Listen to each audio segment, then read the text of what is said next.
My name's Lee. I'm 35. I live in Bournemouth now, and I have type 1 diabetes and a complication related to that called autonomic neuropathy.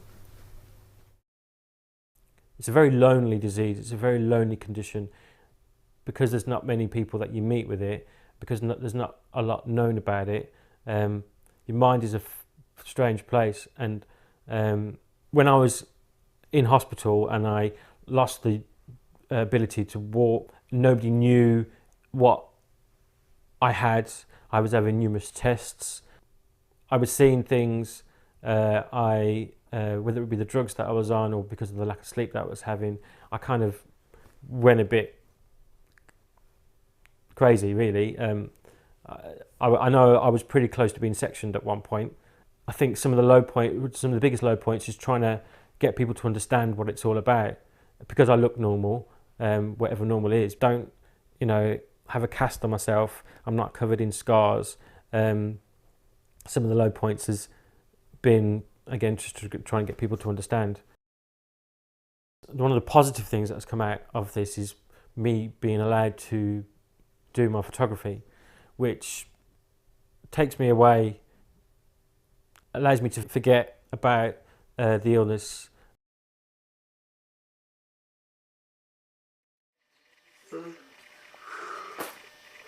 Three o'clock in the morning. Feet were bad earlier. Oh, my stomach. Today was bad actually as well. I had a hypo while I was in the wheelchair going to the doctors to pick up my prescription, and what should have taken half an hour or so to get there and back. I was out for about an hour and a half maybe. I'm so tired.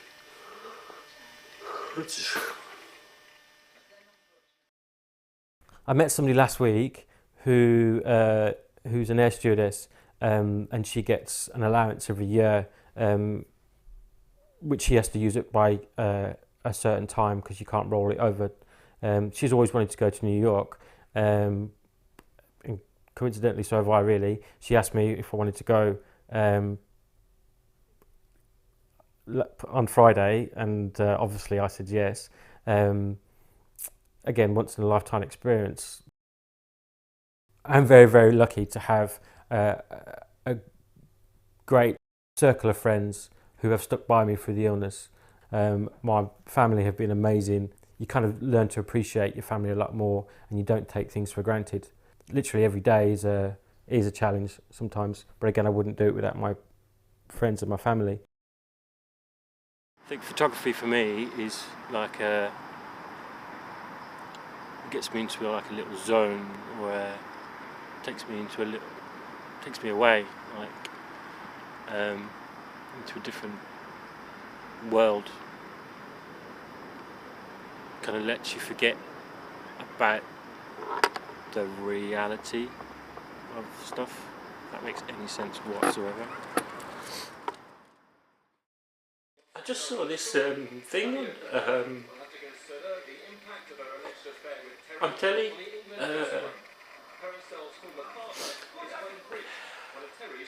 About artificial pancreases and stuff. Oh, having a constant monitor connected to your pump. So instead of monitoring your sugars manually, it will do it itself. So it will take your blood sugar and then communicate to your pump.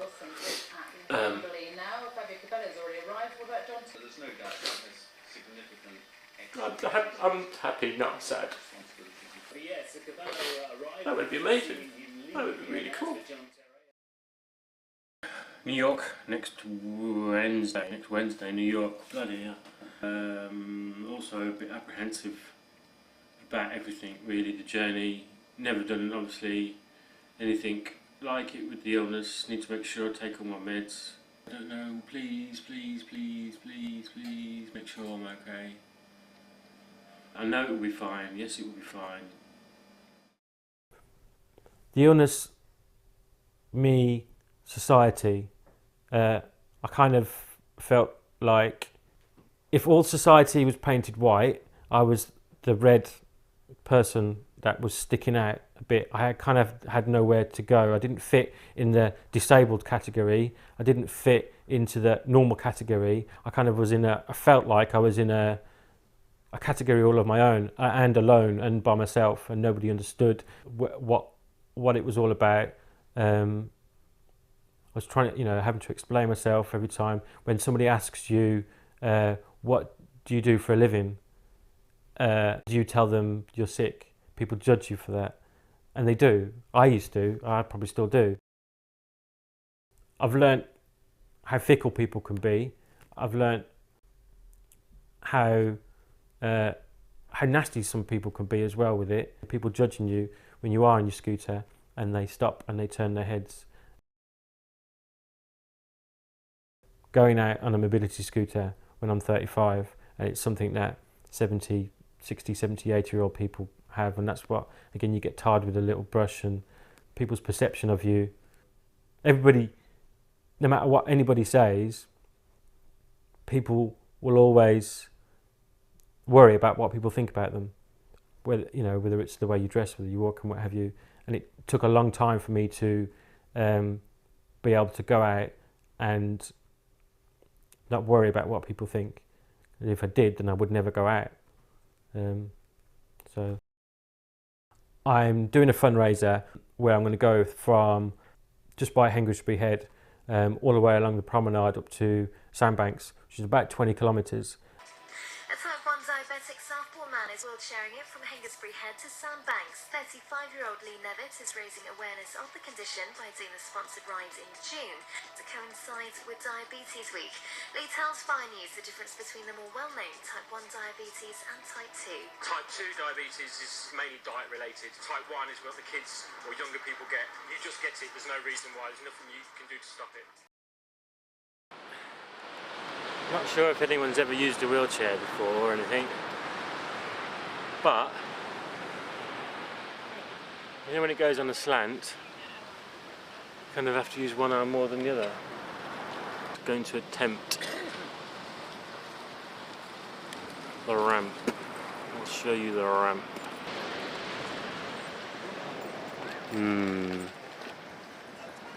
That's going to be interesting. Did it? Bit like a scene from Rocky. I thought it would be weird if I started jumping up, dancing and singing about it. So.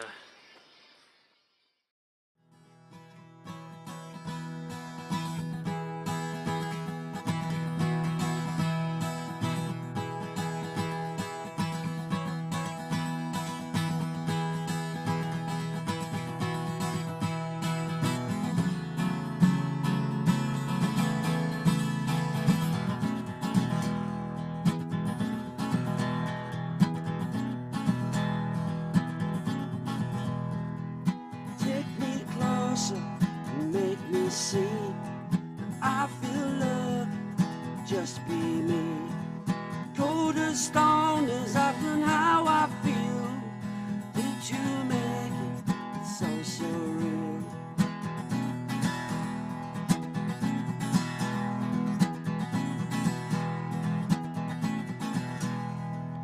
People think and people say, I wander around feeling sad. I hope that maybe this may help one person, if it helps one person, other than me, which it has done, then my goal is done.